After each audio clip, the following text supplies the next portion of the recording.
Welcome. This segment will show you how to assemble the tray and end plates. First, rotate the end plates attached to the tray assembly down into a vertical position.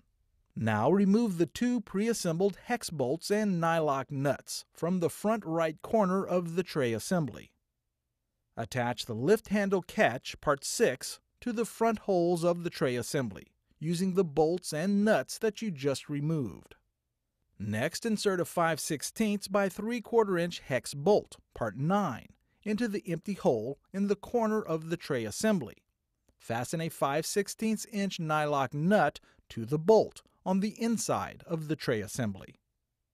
Repeat this for all the corners, so that each corner has 2 hex bolts with nylock nuts.